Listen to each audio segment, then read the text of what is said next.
Yeah, but the I mean, Hey people, how you doing? Um, Trying an experiment today as we're slowly approaching National Podcast Day. The experiment today is a pod a day. Can I do it? I think so. So yesterday, it's probably going to end up being mini pods, but because I'm doing them on the way to work, it's the only time I can get these done. But yesterday was a very special day. It wasn't to commemorate anything. It's just we had the opportunity. I just got a text message. Someone's bringing me in burgers for lunch. That's awesome.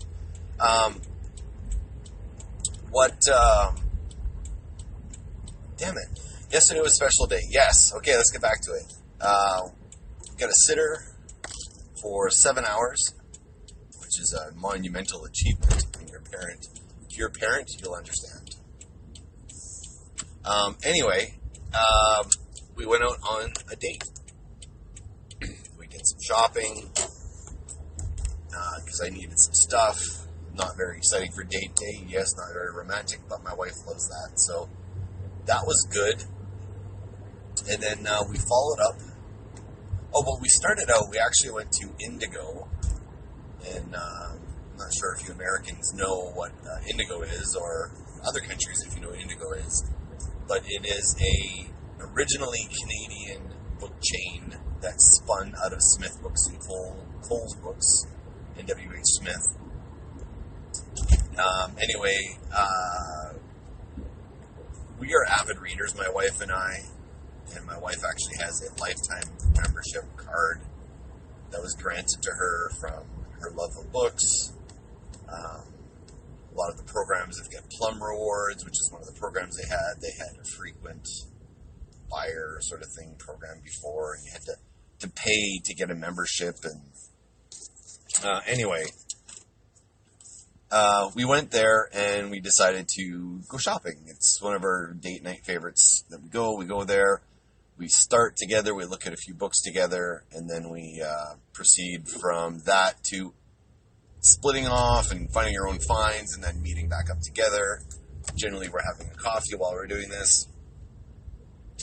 So we meet up a few times on the book search in the week. It's usually to find new stuff.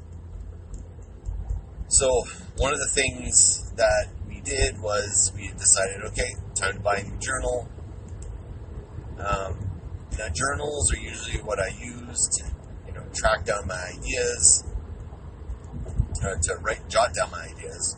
So I bought this really great journal because I have to start coming up with, I wanted to call it a catchphrase. I know that's not what it is, but I had to come up with the tagline for my book. And this sprouted out of, there was an author, I don't remember his name, he was in the store, and he was hawking his book to us. He was telling us, this is what it's about, Then there's this long explanation about what it was about. And in that moment, I realized I do exactly the same thing when I'm describing what I'm working on. You got this long explanation for what the book's about. And it's basically not spoiling the book, but I'm providing too many details, too much minutia as to what the book's about. When you're trying to sell a book, you look at the back of the book, the back cover of the book, and say, hey, this is what the book's about, and that's what, gets us to pick up the book. Excuse me, but the minutia of it is stuff that you discover as you're reading the book. And I realized that his pitch is very, very similar to my own pitch, which was wanting to show off all the little details of the book within, the details within the book, and then getting lost about what the book's actually about. How do you draw people in?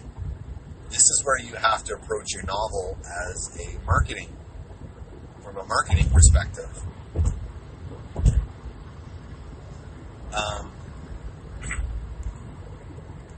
Excuse me, I got a frog in my throat, I guess, today. So you gotta figure out how to market your book. You don't want to give away too much.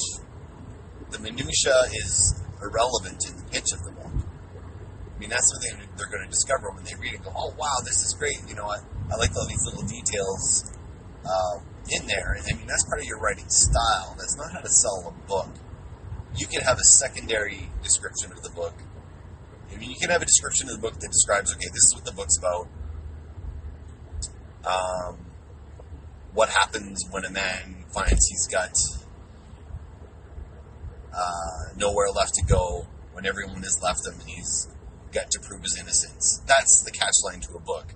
A second catchline to the book, which often you see, which is basically a review of the writer's prowess, word of the day, would be a stunning debut with lots of intrigue and mystery, where you're describing tools that the writer uses.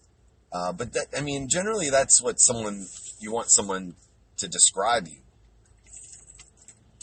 As a writer, you want them to say, oh, he's a good mystery writer. He's really good at character detail. You don't want to sell that. You don't want to use that as your selling point when you're talking about yourself. I mean, this guy wasn't doing exactly that, but I've done that. I'm like, well, you know, I added, you know, I'll say, well, I've added a lot of little bits of detail here where I'm describing, No, they'll discover that when they read it. You need to draw them in. So, the notebook, let's get back to the notebook. I wanted to buy a notebook so I can start writing out what are the key elements of what the book's about. Intrigue, suspense, action. But what starts the book out? I think a good way to write a description of your book, and this is hard. This also goes along with naming the book. We spent a lot of time naming our band, Dome, and we kicked it around like you wouldn't believe. Also, the naming of the songs. It's the same process. If you're doing a creative process, and you've got the work is there, the song is there, or the art is there, or whatever, naming it is actually very important, because a name or a description has to convey everything in one paragraph, or one word, or one sentence, or one title. That's really, really difficult. So, I wanted to get a notebook, so I'm going to just keep writing book descriptions, what to go with. Ideally, if you can captivate your book, or capture your book in one sentence, that's awesome. That means you have a great idea. And your idea of the book, if it's a completely original idea, if it's, you know, it's not a murder mystery, like, you know, the idea is, you know, what happens if the Nazis won World War II? That's an idea. You can use that to sell a book. But when you're writing a book that's general fiction, or general suspense, or general whatever, you got to be careful, because what you're writing about has probably been written about before. Not in the way you've done it, because your book is yours. But keep in mind there's going to be similar ideas that are across. If you're writing horror books, a woman alone in the dark must, you know, fight her way to the light. It's a good catchline, actually. But been done before. It's not enough. You know, you're seeing a plot that's been repeated a bunch of times. A killer loose in the town of blah blah blah. That's not enough. It's enough of a start. So that's what I found with this guy. So here's the interesting thing, is I'm thinking the publisher is the one who wrote the description on the back of the book. So as he was talking, I actually flipped the book around and read the description. So he was talking to my wife, and I'm reading the description on the back. I'm like, Okay, interesting. This is what the book's about. This is not what he described. He's describing what happens. So basically, I don't want to spoil it, and I don't want to hurt the author's feelings. I don't want to give anything away. But basically, the idea was, how do I deal without spoiling? The idea was that someone was going through a life change, and it was triggered by something. I guess that's the best way of saying it. Someone uncovers something, and it leads to a life change that they make, and they go on this epic journey. That's probably a good way to describe it. Well, what he described was more details about the main character, who she was, what her cultural background was, where she was going to, and then describing some of the struggles that she'd have to go through. Those are all story details that you will uncover as you're reading the book. It's not a good way to sell the book. I think if you're having an in-depth discussion about it, I think that's a good way. But I think you need to start with the sell line. With what this is a book about. Go. You have 3 sentences to trap someone in. So that's what I'm going to be working on. So just like I'll probably have a very good example of this. I don't know if any of you guys have listened to the Dome debut album or not. That's my band. That is no longer together. But if you listen to a song like Pinprick, which the original version of Pinprick was, I decided that, okay, I'm going to write a song that's about this. It's, I was very pointed in what I was creating. This is what the song's going to do. This is what the song's about. It's a story about a character and something that he's going through. And how, even, despite how hard he tries, the same thing keeps happening over and over. That was my initial intent going in. And when you write your book, that is probably the same thing. I want to write about a guy who's being chased by the feds, who's, barely one step ahead of them as he's trying to uncover a mystery. That might be your original intent going into the book, but once you've written the book, that might be a plot device. It might be a small part of the book. But the bigger part of the book might be as he discovers who he is and the truth behind his sham marriage. That might be what it's about, uncovering the truth about his sham marriage. It might not be that he's on the run from the FBI. Do you understand where I'm going? So once you write the book, and once you have it done, your initial crux of what the book's about, it may not be what the book's about at all. Really. It may be the meat of the book, but it might not be the actual content of the book, or what the reader is going to see. It may instead be sprinkles of flavor in the book, as opposed to what the book's actually about. Does that make sense? I hope so. So the idea is, when he was trying to sell me on the book and buying the book, I ended up not buying the book. Because, it's not my kind of thing, right? Every book, you could probably read a book about anything and enjoy it, about any subject matter. But it was subject matter I couldn't relate to, I had no understanding of. And, he didn't lose me on the sell. It wouldn't have been something I would have bought anyway.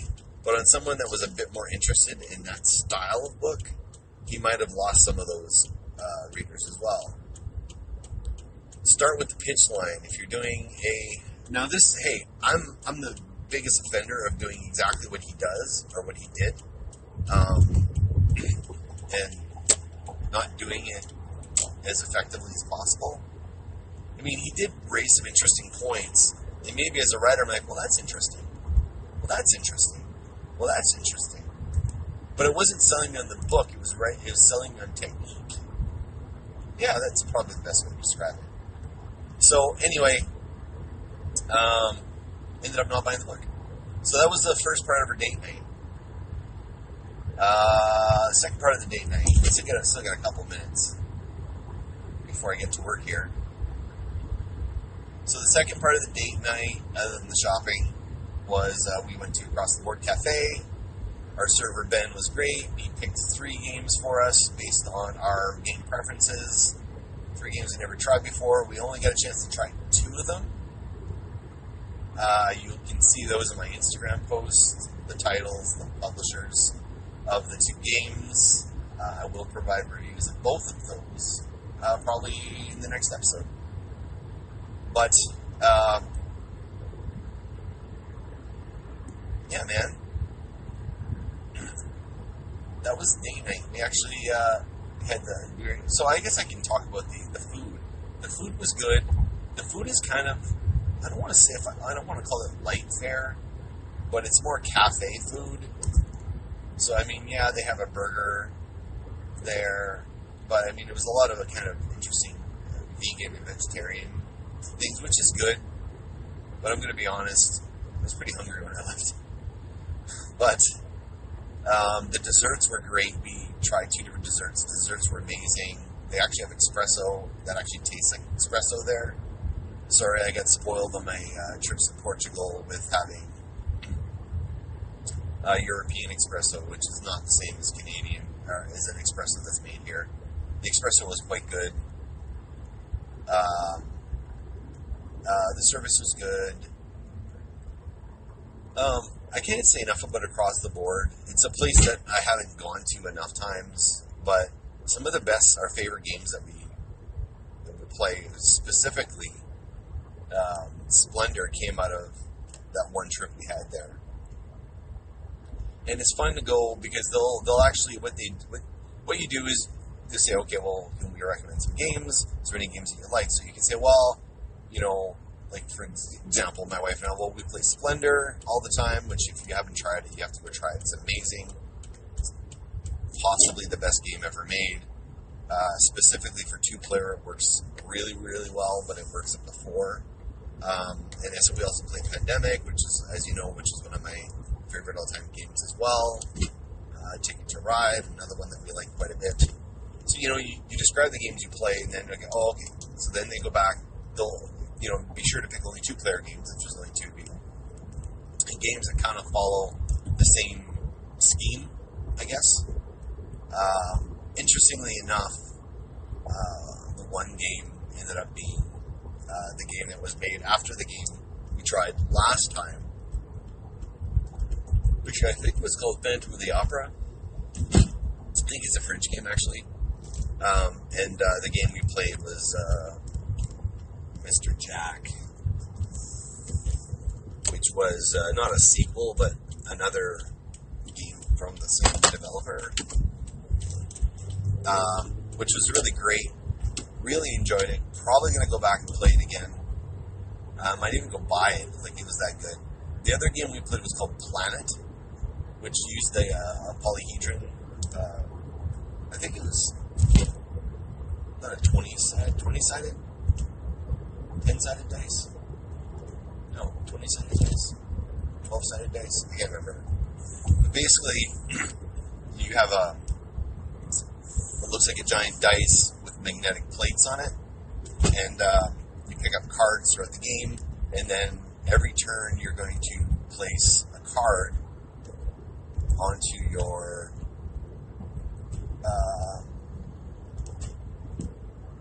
I think it's an 8-sided dice, actually.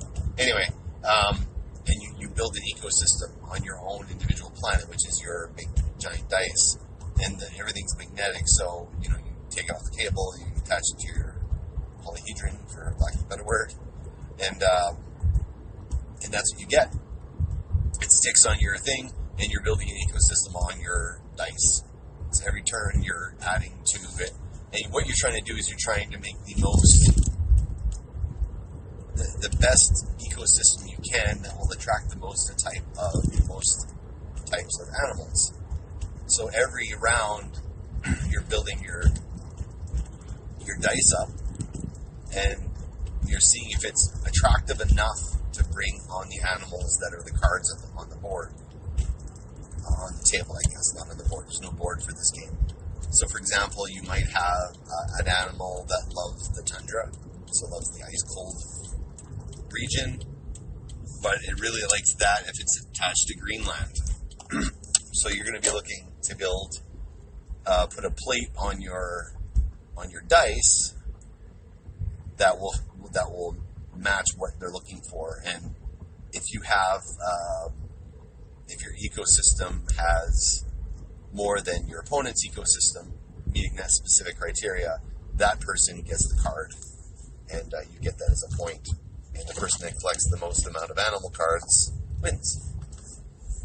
So as you're building it, you can actually bridge one region of your globe to another region of your globe. So you might, if you have someone that loves, like I said, again, the tundra, touching Greenland, if you have the most amounts of tundra that touch Greenland over multiple regions of your globe, and you can chain them up together to get you more points, then that particular animal wants to be on your ecosystem, wants to be in your ecosystem, so you're attracting the animals to your ecosystem.